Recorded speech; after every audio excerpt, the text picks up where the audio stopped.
Buenas tardes a todos y a todas. Buenas tardes a los presentes y los que estáis el número mayor a través de las redes. Y quería justificar el por qué hemos cogido precisamente el capítulo primero de Ruth. Y es que sabéis que tenemos a una teóloga española en el sínodo, que ya lleva trabajando bastante tiempo, de Zaragoza, que se llama Cristina Hinojes, y entonces ella en la revista Vida Nueva ha escrito un pliego que dice Ruth y Noemí, una pequeña comunidad sinodal con acento femenino.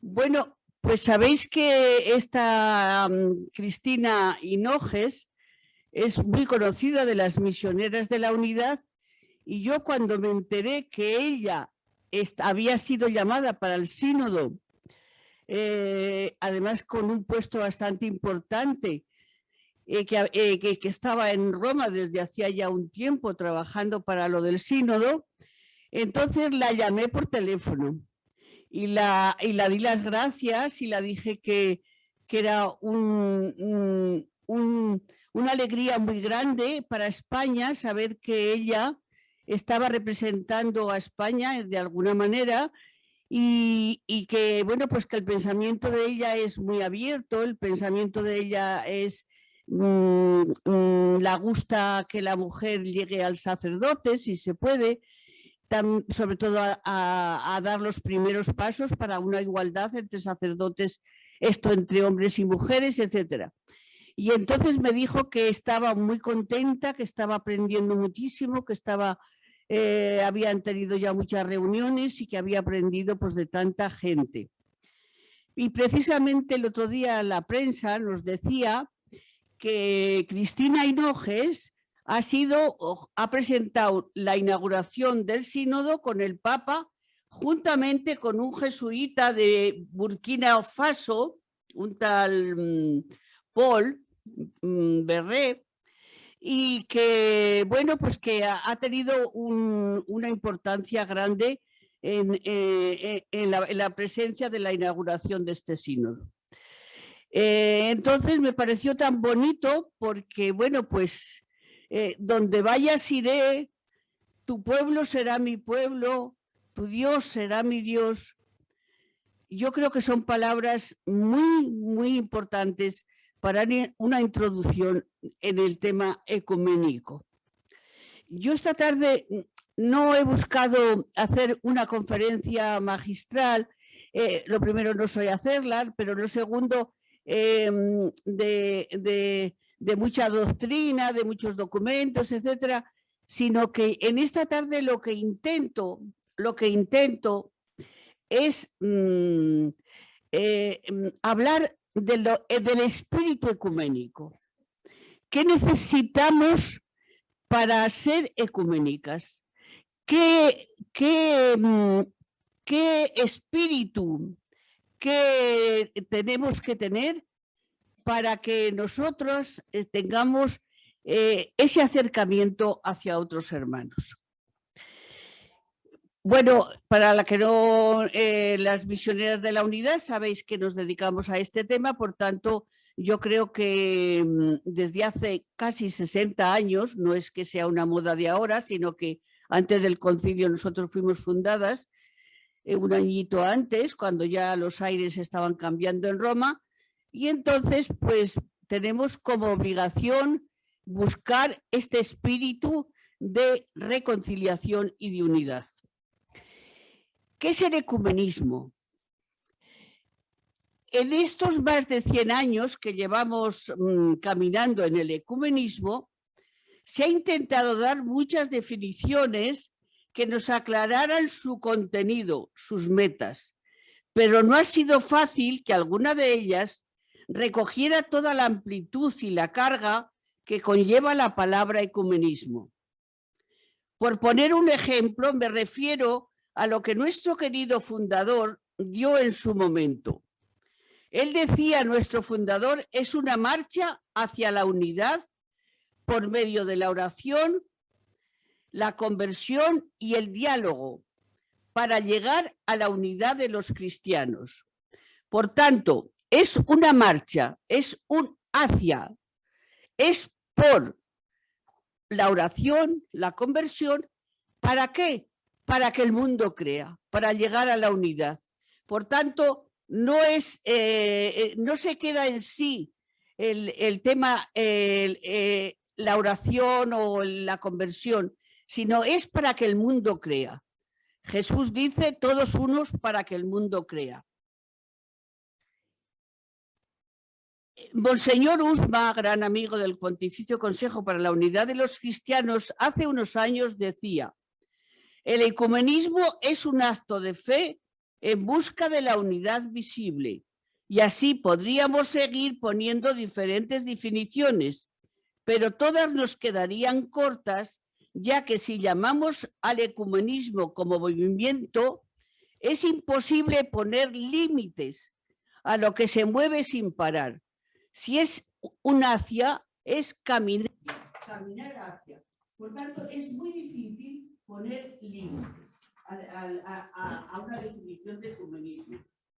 En este largo camino hemos descubierto que toda definición delimita, encorseta, cierra los límites, y precisamente el tema ecuménico, inspirado por el Espíritu a su Iglesia, en estos momentos de su historia nos damos cuenta que es imposible poner límites a la acción del Espíritu, y por ello el cambio que percibimos hoy no es lo mismo que teníamos en los primeros años del ecumenismo. No tiene nada que ver. Hoy la definición de un ecumenismo, si se diera, tiene que ser completamente distinta a hace 100 años.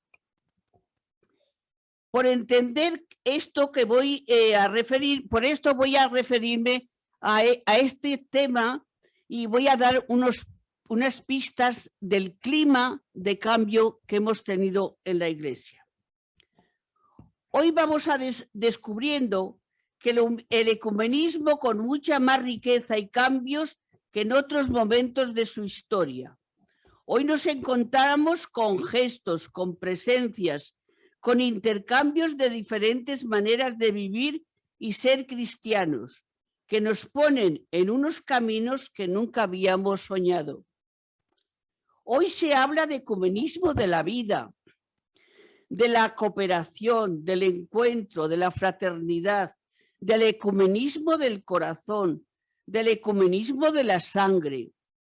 Es un clamor a todas las iglesias que no podemos callar cuando el terrorismo o las ideologías abusan de la religión. Nuestros mártires resplandecen juntos, son estrellas en el mismo cielo, y desde allí arriba nos piden caminar juntos, sin vacilar, hacia la plenitud de la unidad. Hoy se nos pide que no vivamos un cristianismo individualizado, personalizado. Los cristianos no somos siglas individuales, sino que somos cuerpo, que dependemos unos de otros. El Papa nos habla constantemente no hacer nada sin el otro. Se nos pide que reconozcamos que el mensaje que predicamos no es nuestro, es del Señor Jesucristo. La Iglesia no es nuestra, es la comunidad de vida y mensaje de nuestro Señor y Salvador Jesucristo. Hoy se nos pide vivir un cristianismo de gratuidad, de gracia. Esto se está poniendo hoy, yo creo que con mucho énfasis. El cristianismo que nosotros tenemos no es un espíritu que nos hayamos ganado, es un espíritu que se nos ha regalado por gracia. Todo se nos ha regalado. La gracia, dice el Salmo 62, vale más que la vida. Se nos pide una espiritualidad de comunión, sabiéndonos hermanos de todos los hombres y en comunión íntima con todos los creyentes en Cristo Jesús. Sentimos en comunión con el cuerpo de Jesucristo, enriquece nuestra propia espiritualidad.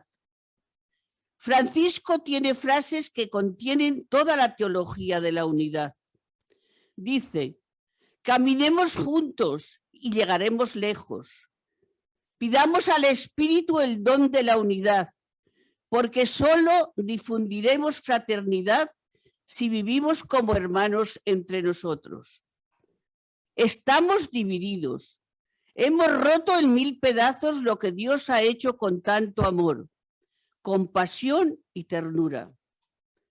Francisco promueve la fraternidad como piedra angular de las religiones. Hay una gran necesidad de comenzar un camino de fraternidad. Somos miembros unos de otros, todos igualmente valiosos a los ojos de Dios. Cada uno estamos llamados a construir una civilización del amor. El que sigue los caminos de Dios no puede estar en contra de nadie, sino a favor de todos. La palabra fraternidad se concreta toda la teología cristiana que todos cristianos necesitamos. Si tuviéramos estas cualidades y exigencias como cristianos, todos entenderíamos mucho mejor el ecumenismo como esencia cristiana y nadie nos tendría que explicar qué entendemos por ecumenismo, porque la exigencia procede del mismo Evangelio. Por eso me pareció bien poner que el ecumenismo, el amor siempre vence, el amor siempre vence. Don Julián, cuando le hicieron el homenaje, nuestro querido fundador, cuando le hicieron el homenaje de los 50 años de sacerdote, dijo una palabra que para nosotros la tenemos como lema y además que pues se puede escribir con tinta de oro. Creo en el ecumenismo porque creo en el amor. Quedarnos con esta frase. Creo en el ecumenismo porque creo en el amor. Desde que pensé este título de la charlita, las noticias que fueron llegando de ecumenismo, todas hacían referencia al ecumenismo del corazón, al ecumenismo del amor. Y me llegué a preguntar, ¿no será que todos los cristianos caminamos hacia un centro y al corazón de la Iglesia, del Evangelio? ¿Nos habíamos ido por las ramas en nuestra vida de creyentes los cristianos? ¿Estamos viviendo un cristianismo sin amor profundo que nos exige el seguimiento de Jesucristo? Sin amor, todo lo que hagamos será paja, que se lleva el viento. Nos sentimos mal al comparar el amor que nos pide Jesucristo y nuestra pequeña caridad de amor que nosotros reflejamos. El Evangelio es muy claro en este tema del amor. En aquel tiempo dijo Jesús: yo os amo como el Padre me ama a mí. Permaneced, pues, en el amor que os tengo. Si obedecéis mis mandatos, permaneceréis en mi amor, como yo obedezco los mandamientos de mi Padre y permanezco en su amor. Os hablo así para que os alegréis conmigo y vuestra alegría sea completa. En Juan 15, sabéis que bueno, todos los evangelios y toda la Biblia está rezumando amor. Hay momentos en la vida en la que uno no aguanta el sentimiento afectivo y pronuncia de una u otra manera la declaración más comprometida: te quiero. Yo creo que quizá hoy, no sé, a mí por lo menos me pasa.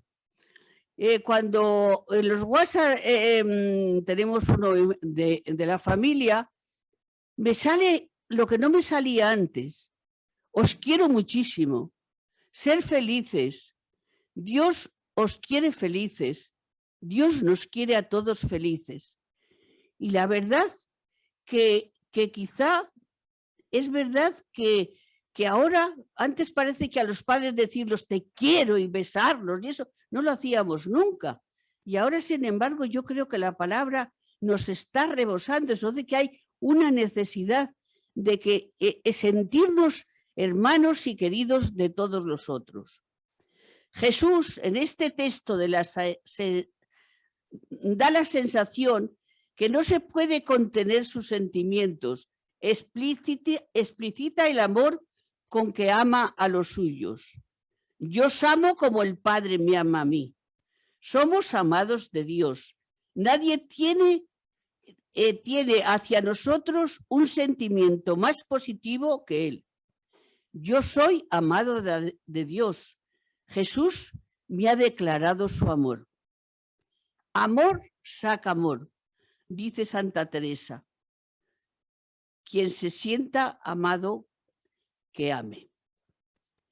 Juan, en el mandamiento nuevo, nos dice muy claro que solo hay un mandamiento: amar a los demás, no de cualquier manera, sino como Jesús nos ha amado. Es decir, manifiesta plenamente ese amor que es Dios en nuestras relaciones con los demás. Jesús no manda amar a Dios, ni amarle a Él, sino amar como Él ama. No se trata de una ley, sino de una consecuencia de la vida de Dios y que se ha manifestado en Jesús. El amor que pide Jesús tiene que surgir de dentro, no imponerse desde fuera. Entonces, con con esta introducción que nos mete en un clima, en un talante, en una manera de vivir el Evangelio más comprometida y más centrada en el amor, que es el centro de todo el Evangelio, quisiera en esta tarde hablar de 3 aspectos que son los que hoy parece que por lo que se dice, y el Papa lo está repitiendo, son 3 aspectos del ecumenismo que para la mayoría de nosotros son nuevos, algunos no, como el ecumenismo espiritual, porque el ecumenismo espiritual, dice el decreto de ecumenismo que se nos dio en el Concilio Vaticano II, que la oración es el alma del movimiento ecuménico. Por tanto, lo que hoy tanto Casper como el Papa, como todos los que trabajan más fuertemente en el tema ecuménico, hablan de estos 3 aspectos del ecumenismo de hoy. El ecumenismo espiritual. Entre las primeras metas está el ecumenismo espiritual. Si la unión es el deseo de Dios, debemos tenemos que estar dispuestos a rezar juntos, a convertirnos individualmente y colectivamente a fin de llegar a las mismas raíces de la fe cristiana, allí donde todos ponemos el fundamento de la vida cristiana y nos permite dar y recibir. Cuanto más cercanos estamos de Dios, más cercanos estamos los unos entre los otros. No podemos esperar que Dios nos dé la unidad, a no ser que nos preparemos a recibir su don mediante la oración costosa y purificadora. Esta segunda característica del ecumenismo actual es nueva, es muy nueva. El Papa nos dice, el ecumenismo del corazón. La Iglesia, cuerpo de Cristo, actúa movida por el propio Cristo, cuyo amor por el mundo, el amor mismo de Dios, era tan profundo que se dio a sí mismo hasta la muerte que se dio a sí mismo hasta la muerte por su bien. Nosotros actuamos movidos por lo que nos revela y nos da a través del amor de Cristo, conduciéndonos así al don de amar a Cristo y a través suyo a todo lo que Dios ha creado. El amor llega a la reconciliación y a la unidad y lo concreta en un deseo de un futuro mejor, una llamada a la paz. Es la primera palabra, amor, que forma parte del tema de la 11ª Asamblea del Consejo Mundial de Iglesias, a fin de afirmar que el movimiento ecuménico es algo tanto de la cabeza como del corazón. El lema de nuestro curso, precisamente lo hemos cogido de esta asamblea que se celebrará en el año 22, en octubre, en Alemania, y entonces habla, el amor nos exige o nos lleva al amor hacia el hermano y hacia la unidad. El cardenal Casper dice, en la peregrinación hacia la unidad cristiana, a veces hemos asumido que cuando nos separamos plena y visiblemente, cuando llegamos al gran día, entonces seremos capaces de amarnos plenamente. Cuando podamos saber que compartimos la fe apostólica, cuando podamos reconocer que las otras iglesias, a la iglesia una, santa, católica y apostólica, cuando podamos reunir en torno a una mesa, entonces seremos capaces de amarnos los unos a los otros. Pero hasta entonces, dice el cardenal Casper, quizá lo que será posible es nuestra comunión y seremos llevados a recibirla cuando empecemos a amarnos los unos a los otros, no solo de forma teórica o abstracta, sino de manera visible y hechas presentes a conciencia, que todo el que mire hacia nosotros pueda ver ese amor. Esto será un verdadero ecumenismo del corazón, dice el cardenal Casper.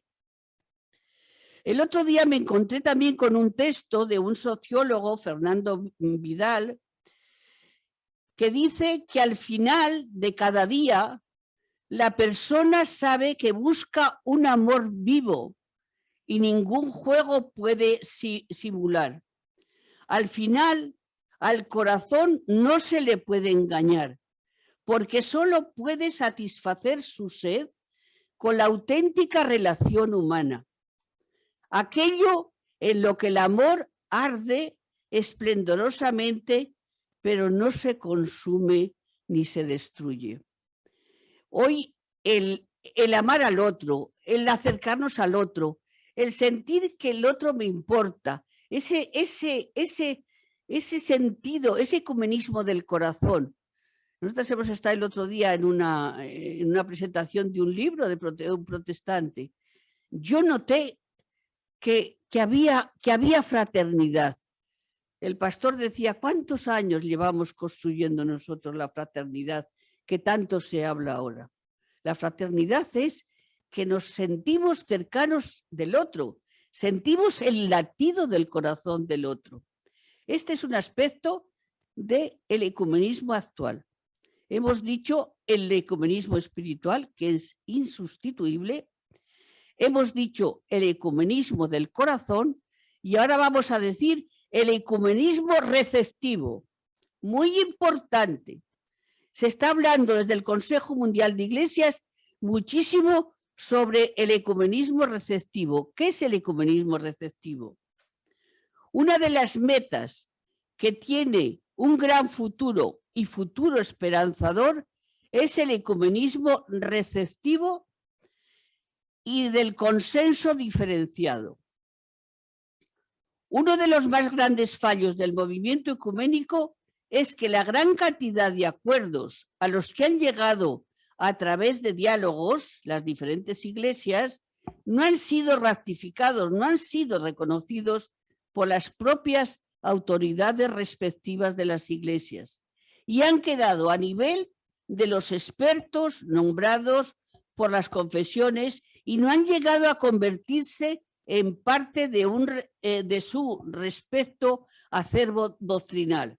Esto empezamos a los primeros años de ecumenismo, pues bueno, pues con encuentros, con oraciones, con intercambio, con amistad, etcétera. Pero después se vio la necesidad de coger distintos teólogos de las distintas iglesias y empezar a hacer estudios para ver si avanzábamos en la doctrina. Eso, visto desde hoy, es un trabajo preciosísimo, importantísimo. La teología tiene su parte importante en el tema ecuménico, pero no ha calado en el pueblo, no ha llegado a las comunidades, no ha llegado a las jerarquías de las iglesias. Muchos de los documentos están en las bibliotecas, están en las estanterías. Entonces, este camino no es que esté roto, no es que se haya dejado, se sigue haciendo, pero ya con cierta distancia, porque el camino quizá que hoy buscamos es más del encuentro y del acercamiento y de la fraternidad. Por ello hoy se trata de tomarse muy en serio que el ecumenismo es un intercambio de dones. Y la pregunta básica es, ¿qué puedo aprender de los demás? Una vez llegado a un acuerdo, las iglesias actoras deben preguntarse, ¿en qué me interpela como cristiano la base de mi fe diaria? ¿Qué exige mi iglesia? ¿En qué aspectos he de mejorar? Se trata de un proceso espiritual de conversión y de cambio, un camino para aprender, crecer y cambiar en la vida cristiana. Me acuerdo en la 11, en la 10 asamblea del Consejo Mundial de Iglesias en Corea, que allí se llegó a un acuerdo y es que se comprometían las iglesias a preguntarse unas a otras, porque sabéis que en el Consejo Mundial de Iglesias pertenecen casi ya 400 iglesias diferentes, cristianas todas, ortodoxas, anglicanas, reformadas, luteranas, metodistas, etcétera. Y entonces se comprometieron en aquella última asamblea del Consejo a preguntarse como iglesias cómo vamos de ecumenismo, cómo vas en tu iglesia en el tema de la reconciliación y de la unidad. Y esto verdaderamente hoy se está poniendo muchísimo, muchísimo, se habla enormemente del ecumenismo receptivo, lo que puedo aprender de las otras iglesias, lo que yo puedo aceptar de las otras iglesias. Quizá yo estoy viviendo un cristianismo que me falta una faceta que tiene un hermano que es ortodoxo o que es protestante. Eso es lo que es el ecumenismo receptivo. El antiguo secretario general del Foro Cristiano Mundial, Miller, dice con respecto al ecumenismo receptivo: reconocer ante los demás nuestras debilidades y de pedir a las otras iglesias de ayudarnos a recibir lo que nos falta. Es el ecumenismo receptivo que nos permite acoger lo que viene de los demás. Todos llevamos el tesoro de Cristo en vasijas de barro y quizá este tesoro pueda irradiar más cuando reconocemos humildemente un diálogo que reconcilia. Partiendo de la exigencia del amor que nos debemos unos a otros, las cabezas de los diferentes credos se están moviendo en este sentido hoy más que nunca. Hoy más que nunca se necesita una humildad en las relaciones. de unos con otros. Ante el duelo social se pone la interdependencia. El dolor universal nos ha unido a toda la humanidad como necesarios unos de otros.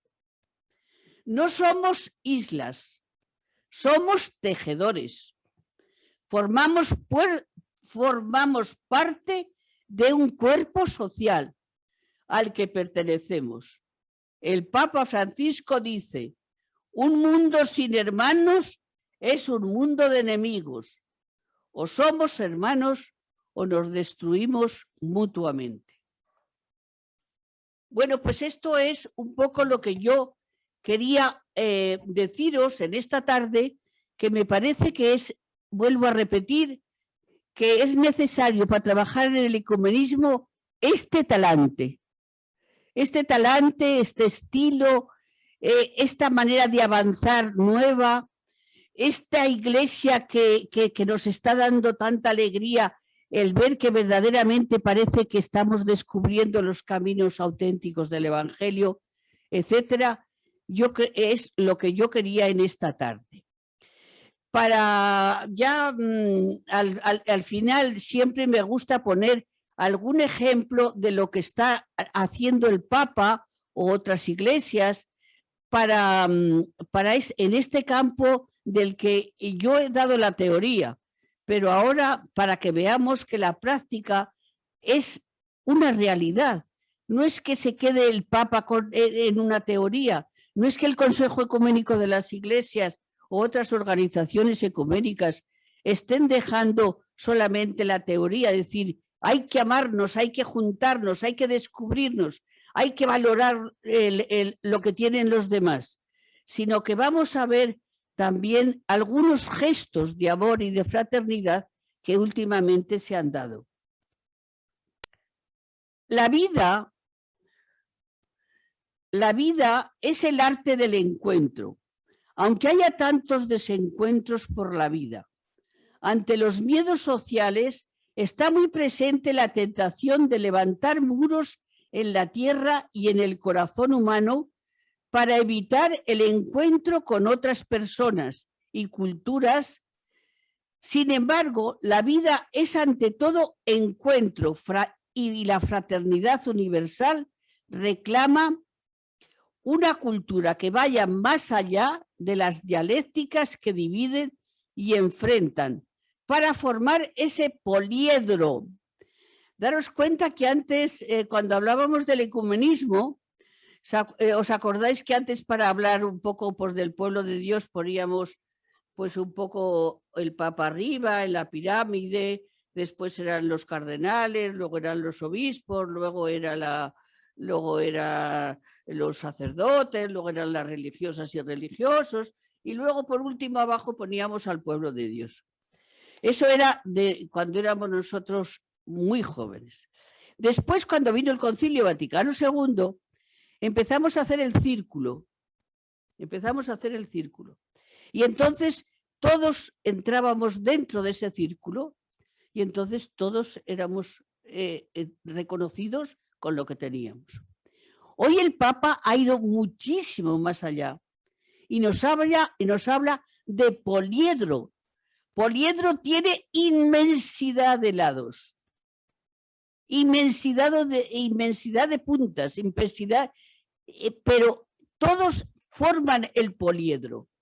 Este poliedro ha sido muy comentado porque fue como una inspiración del Papa, que hablara del poliedro, que tiene muchas facetas, muchísimos lados, pero todos formamos una unidad cargada de matices, ya que todo es superior a la parte. Todos formamos parte, pero el todo es muchísimo más que la parte. Dicho poliedro representa una sociedad donde las diferencias conviven complementándose, enriqueciéndose, iluminándose recíprocamente. Se necesita el diálogo y el consenso, acogida y hospitalidad, fecundos intercambios y horizontes universales, dice el Papa. Se trata de salir de sí mismo para acoger al otro. Volvemos a decir lo mismo que antes.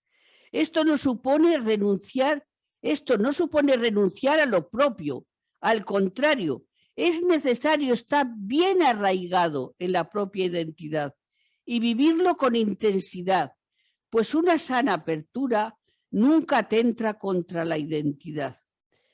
Porque una fe viva enriquece a los otros, provoca el nacimiento de una nueva síntesis que beneficia la catolicidad. Hace años, ahora yo ya no lo oigo tanto, pero hace años decían,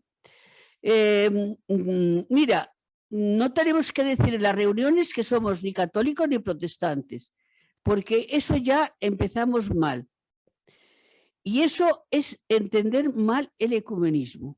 El ecumenismo tenemos que acercarnos al otro, tenemos que tener reuniones y reflexiones juntos, pero cada uno siendo lo que es. Y nos hacemos un favor enorme porque yo cuando tengo al otro delante, si me dices protestantes, yo ya le identifico y sé quién tengo delante. Si es un católico, sé quién tengo delante. Si es un anglicano, sé quién tengo delante. Y con toda sinceridad empezaremos a dialogar, pero sin perder nadie de lo suyo, sino compartiendo la riqueza que cada uno tenemos. El Papa en Abu Dhabi nos ha dicho hace bien poco en los Emiratos Árabes que la llamada fraternidad universal requiere una espiritualidad que se fundamente en su doble apertura al Padre común, pero también al hermano. Nosotros no solamente tenemos que dirigirnos a Dios Padre y a Jesucristo, nuestro Señor y Salvador, sino al hermano, al hermano. Una espiritualidad que nos ayude a salir de sí mismo, ir al encuentro, es volver a repetir lo mismo que yo os he repetido antes. El Papa es que esto es insistente, es hasta cansón, pero hace bien porque es que este es el verdadero espíritu y este es el camino que nos puede llegar a la unidad, no confrontación de unos con otros, sino el descubrir al otro sus valores, su manera de vivir, sus preocupaciones, etcétera, etcétera. En el último viaje, ahora en septiembre, del Papa, que ha estado en Hungría y en Eslovaquia, dice: una comunidad que anuncia el evangelio del amor hace brotar la comunión. La amistad y el diálogo entre creyentes, entre diferentes confesiones cristianas y entre los pueblos. El amor es el sueño más grande de la vida, pero no es el sueño que tengamos que conseguir a bajo costo. Es hermoso, pero no es fácil, como todas las grandes cosas de la vida, que cuando es una gran cosa, normalmente ha costado bastante esfuerzo. Mi esperanza, dice el Papa en Hungría, mi esperanza es que podamos descubrir realmente que somos cada vez más hermanos, cada vez más un regalo los unos de los otros, no solo tolerándonos, sino también amándonos, y esto es un paso más. Termino el viaje que ha hecho el Papa ahora en el mes de marzo, ahora estamos antes de verano, donde visitó Bagdad, Mosul, Ur y Erbil. Y vuelve a repetir lo mismo. Quizá de aquí solamente quiero destacar que el Papa se comprometió juntamente con los líderes de todas las religiones a crear una casa que se llama la Casa de la Familia Abrahámica. ¿Qué quiere decir esto? Dice, con una construcción donde exista una iglesia, que sería la cristiana, una sinagoga, que sería de los judíos, y una mezquita que compartirían todos en el mismo sitio, cada uno con su iglesia o con su mezquita o con su sinagoga, pero han tenido ese compromiso. Ya ha empezado a construirse y será un ejemplo vivo en estos países de Medio Oriente, será un ejemplo vivo de la convivencia de las religiones, que tienen un solo Dios. Pero también quería decir que en Alemania, hace ya por lo menos 5 años o más, vinieron desde Alemania una organización que está construyendo también una iglesia en Berlín. La Segunda Guerra Mundial destruyó una iglesia protestante y la querían reconstruir ahora. Entonces, lo que ha hecho el pastor ha sido no solamente hacer la iglesia cristiana para todos los cristianos, sino que se ha puesto en contacto con judíos y con musulmanes para hacer también un edificio, un recinto, donde aparecen las tres religiones monoteístas. La maqueta que hemos visto es una maravilla, y es que en el centro no han construido nada, han dejado como una plaza en medio, que ahí es donde se pueden intercambiar cuando entren en un sitio, cuando entren en otro, y se junten hermanos de distintas religiones. Entonces van a construir también, creo que ya lo han empezado en estos días o algo así, van a construir una iglesia cristiana, una sinagoga y una mezquita. O sea que lo que el Papa ha hecho en Bagdad, en Mosul, en Urs de Caldea, de donde era Abraham, pues eso que ya también se está haciendo en Alemania. O sea que los proyectos son cada día más ir a buscar aquello que nos une más que aquello que nos divide.